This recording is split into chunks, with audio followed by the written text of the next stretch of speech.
Esse time do Flamengo que eu vou te mostrar agora é o time mais forte do Brasil. E eu arrisco a dizer que ele é mais forte do que o time de 2019. Em termos de elenco, sim, ele é muito mais forte que o Flamengo de 2019. Nos resta saber se ele vai ganhar tudo que o Flamengo de 2019 ganhou, porque no final das contas, o que conta para nós torcedor é o título, o resultado. Se o resultado vier, então consideramos que ele pode ser o maior time do que até de 2019, porque em termos de pontuação no Brasileiro, ele já bateu o time de 2019. Que se esse Flamengo tivesse entrosado, encaixado certinho, eu te arrisco dizer que não teríamos perdido nem para o Bayern de Munique no Mundial de Clubes. Aí você vai me dizer, pronto, é a soberba de flamenguista, loucura de flamenguista. Não, meu amigo, eu estou te falando fatos e realidade. Esse Flamengo está muito forte e pode cravar aí, pode printar, pode clipar o que eu estou te falando. O Flamengo é o campeão da Libertadores de 2025. O Flamengo vai para Beira-Rio, vai jogar contra o Internacional amanhã só para confirmar a classificação, pois o Flamengo está classificado. Não irá perder, em hipótese alguma, a classificação para o Inter. Não tem zica, não tem nada, porque o futebol que o Flamengo está apresentando é muito superior. O time do Flamengo é muito superior ao do Inter. Pode falar que é soberba, mas fatos são fatos. E eu vou te mostrar agora, vou te mostrar aqui na tela para você ver as estatísticas do que eu estou te dizendo. Vambora! Mas antes, meu caro amigo, você que gosta de futebol, você, meu caro amigo flamenguista, você mesmo, faz uma coisinha aí, deixa o like, cara. Se inscreve no canal. 99% das pessoas que assistem meu canal não são inscritas. Tudo bem que é um canal novo, mas eu preciso muito do seu apoio, que você deixa seu likezinho, se inscreve no canal para não perder nenhum vídeo e nada relacionado ao Mengão, pois é o nosso objetivo aqui é falar de Flamengo. Vambora! Meu caro amigo, se você acompanhar aqui na tela, esse era o time do Flamengo na Libertadores quando venceu o Internacional por 1-0. Se você reparar aqui comigo, tínhamos Bruno Henrique no ataque, Samuel Lino na ponta esquerda, Gonzalo Plata no meio e Luiz Araújo na ponta direita, Alan, Jorginho, Alexandro, Léo Ortiz, Léo Pereira e Emerson Royal e Rossi no gol. Esse time do Flamengo é um bom time. Esse time do Flamengo criou boas chances, criou oportunidades, mas se você reparar, esse Flamengo venceu o Internacional por apenas 1-0. E detalhe, foi um gol de cabeça do Bruno Henrique, não foi de bola parada, mas foi num cruzamento. Se você entender, o Flamengo quando está jogando com dificuldades, o Flamengo sempre opta pela bola parada ou pelos cruzamentos. Geralmente as pessoas tendem a dizer que esse estilo de jogo é um jogo que é aquele jogo de bola alçada, é um jogo onde o Flamengo vai ficar jogando bola e meio que vai contar com a sorte para poder alguém fazer gol, porque a gente sabe que geralmente gols de cabeça os times fazem meio que no desespero, quando tá tudo fechado, tudo trocado no meio campo, eles fazem gol de cabeça. Então, se você olhar estatísticas aqui comigo, o Flamengo venceu o Internacional por 1-0. E repara numa coisa, o Flamengo deu 10 chutes e 4 deles foram a gol. Enquanto isso, o Internacional deu 5 chutes e 2 deles foram a gol. Eu sempre digo que o Flamengo tem muito volume de jogo,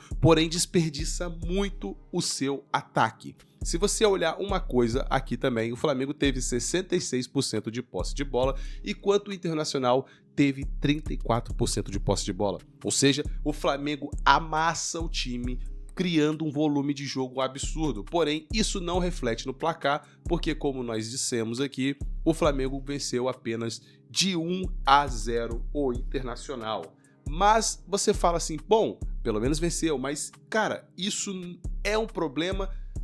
Não seria um problema se o Flamengo não fosse o Flamengo. Se fosse qualquer outro time vencendo de 1-0 o Internacional, a gente entenderia. Mas eu não digo que é bem um problema, mas existe uma solução melhor. Porque o Flamengo corta para o Flamengo de 3-1. E aí eu sei que você vai começar a dizer e falar, mas aí foi o time reserva do Internacional, foi o time mesclado do Internacional. Cara, nem se fosse o titular, iria conseguir parar esse Flamengo aqui.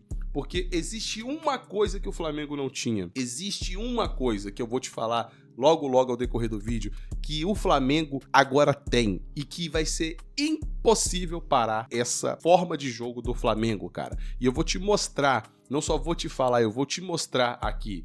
O Flamengo começou com Pedro, Samuel Lino, Arrascaeta, Gonzalo Plata, Saul, Jorginho, Alexandro, Léo Pereira, Léo Ortiz, Varela e o próprio Rossi. Se nós repararmos aqui as estatísticas, nós vamos olhar a estatística, o Flamengo venceu por 3-1 o Internacional. E nessa oportunidade aqui, o Flamengo deu 16 chutes a gol. Diferente daqui, onde o Flamengo deu 10 chutes a gol, 6 a mais. Só que curioso que nessa vez aqui, o Flamengo acertou 3 chutes a gol. E olha que loucura, desses 3 chutes a gol, todos os 3 foram gols. Toda vez que o Flamengo chutou no gol, o Flamengo converteu. E outra curiosidade, o Flamengo não fez nenhum gol de cabeça. Não houve gol de cabeça. Então a gente tenta entender, cara, o que aconteceu? O Flamengo teve praticamente a mesma posse de bola ali, cerca de 10% de desvantagem, no caso de diferença, 59% a 41% pro Internacional. Ou seja, 60-40 de novo, o Flamengo com 20% de posse da bola, como faz com todos os times do Brasileiro. Se você pegar qualquer time do Brasileirão, o Flamengo tem 20% de posse de bola a mais. Todo jogo. Mas então qual é a grande diferença que o Flamengo teve dos outros jogos para esse? Por que essa diferença está acontecendo? O que aconteceu? E eu te digo a diferença. Esse cara aqui, Saul, é o Coringa que faltava no Flamengo. Mas você vai me falar, mas por que ele é o Coringa que faltava no Flamengo? Se você reparar o Saul jogando, meu amigo, ele joga se apresentando juntamente com o Arrascaeta e com o Jorginho. O Saul, diferente de Alan, volante mais defensivo, o Alan, ele se esconde do jogo. Você vai falar, pô, como assim ele se esconde do jogo? O Alan não é um jogador que consegue acompanhar o time do Flamengo, porque ele destoa um pouco. Ele não tem as mesmas capacidades técnicas que tem Jorginho e o próprio Saul e o Arrascaeta. Diferente de Luiz Araújo, que tem outro estilo de jogo dos meios-campos, que é um jogador de velocidade, que parte para cima, não é aquele jogador que pensa muito na jogada, o Saul é esse jogador. O Saul é esse meio-campista que pensa na jogada, assim como o Arrascaeta. Então nós temos dois jogadores que ofensivamente são bons e defensivamente também são bons. Como você pode ver nos lances aqui de Saul, Saul simplesmente consegue com muita facilidade quebrar o ataque do time adversário. O Saul consegue com muita facilidade jogar como se fosse um outro meio-campista. Ele consegue criar volume de jogo junto com o Arrascaeta, junto com o Jorginho, coisa que o Alan não fazia. Então, você vai me dizer, o único jogador está fazendo essa diferença enorme? Não, não é só um jogador, afinal de contas nós estamos falando do time do Flamengo, não é apenas um jogador, estamos falando do elenco como um todo, como por exemplo Samuel Lino. Se você reparar no estilo de Samuel Lino jogando, nesse gol onde que o Pedro faz um gol, a anti-assistência do gol do Pedro parte na jogada de Samuel Lino. Samuel Lino parte para a linha de fundo, dribla o jogador, faz um passe aonde, se eu não me engano, o Arrascaeta consegue colocar a bola no pé do Pedro. É impressionante como o Flamengo consegue criar com facilidade essas jogadas. E não foi gol de cabeça, aquele jogo aonde que o Flamengo estava difícil para poder fazer gol, não. O Flamengo consegue criar uma jogada com máxima facilidade, porque tem jogadores técnicos de qualidade para poder criar esse estilo de jogo. Então, se você conseguir entender que esse cara aqui é o Coringa do Flamengo, você vai entender que eu estou te falando que o Flamengo é um time extremamente superior ao qualquer outro time, porque nós temos agora dois jogadores que pensam muito no que vai fazer, que é Saul e é Jorginho. São dois jogadores diferenciados que conseguem criar um grande volume de jogo para que centroavantes igual o Pedro fiquem na cara do gol para fazer o que quiser. E a gente sabe da qualidade do Pedro, a gente sabe. Agora imagina Saul, imagina Arrascaeta, imagina Jorginho, imagina Gonzalo Plata,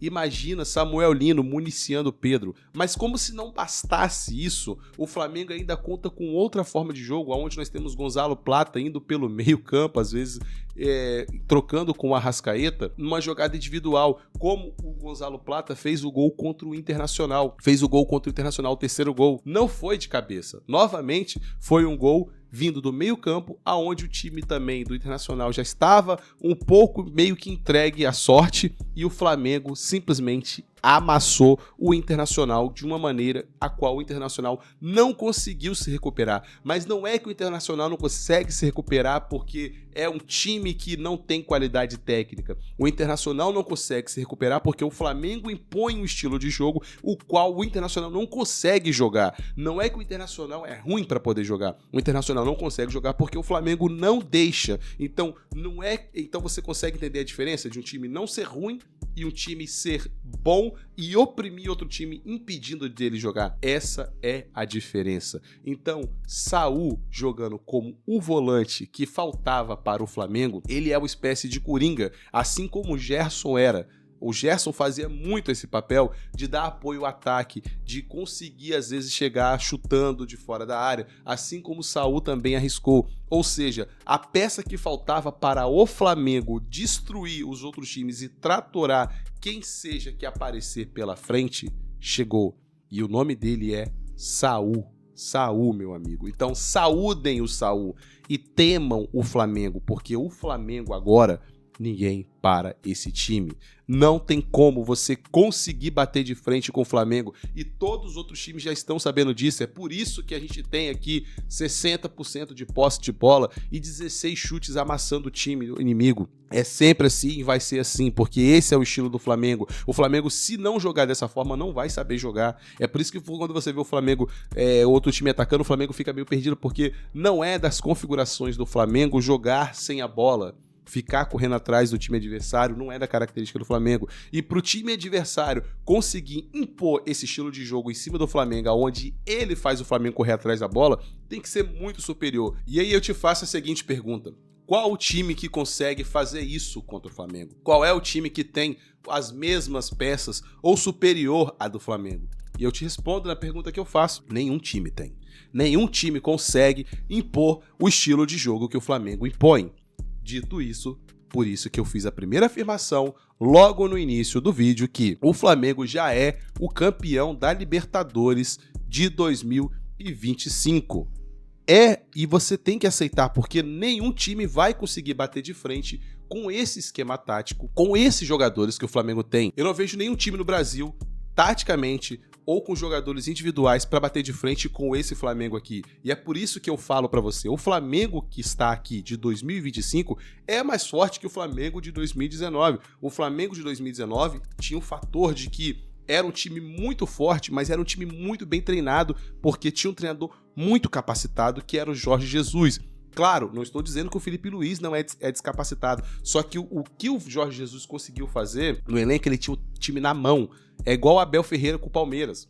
Só que o Flamengo, por agora, em termos de elenco e jogadores, é muito superior ao de 2019. Com isso, o Flamengo consegue fazer reposições de peças de jogadores com muito mais facilidade e sem perder a qualidade técnica, que isso dificulta muito para o time hoje em dia, é a questão da qualidade técnica, porque quando você substitui um jogador principal, o segundo, o que entra, geralmente não consegue suprir o que o outro estava fazendo dentro de campo. Já com o Flamengo não, é diferente. Até porque pro Flamengo jogar com a bola, tocando a bola e fazer o adversário correr, o adversário cansa muito mais. E muitas das vezes o Flamengo não precisa nem substituir o jogador, porque quem estava correndo mais atrás da bola não era o Flamengo, é sempre o time adversário. A prova disso é aqueles 20% que o Flamengo tem de posse de bola, enquanto isso o adversário está correndo, se matando, correndo atrás da bola. E aí, você concorda comigo? Você acha que o Flamengo vai ser campeão da Libertadores de 2025? Eu, sinceramente, meu amigo, ficaria muito surpreso se esse Flamengo não for o campeão de 2025. E para um time ganhar a Libertadores de 2025 contra o Flamengo no modo sério, try hard, eu acho que vai ser o melhor time da América se conseguir fazer isso contra o Flamengo. Você pode já colocar aí e dizer, não, esse é o melhor time de todos os tempos da América, porque o que o time do Flamengo tem O time que o Flamengo tem e o time que o Flamengo apresenta é quase impossível perder essa Libertadores. Mas essa é a minha humilde opinião, meu caro amigo. Eu quero saber a sua. Eu estou maluco? Eu estou certo? Deixa aqui nos comentários, se inscreve no canal para ficar por dentro de tudo relacionado ao Flamengo. Muito obrigado por tudo, pela sua audiência e sua paciência. E tchau!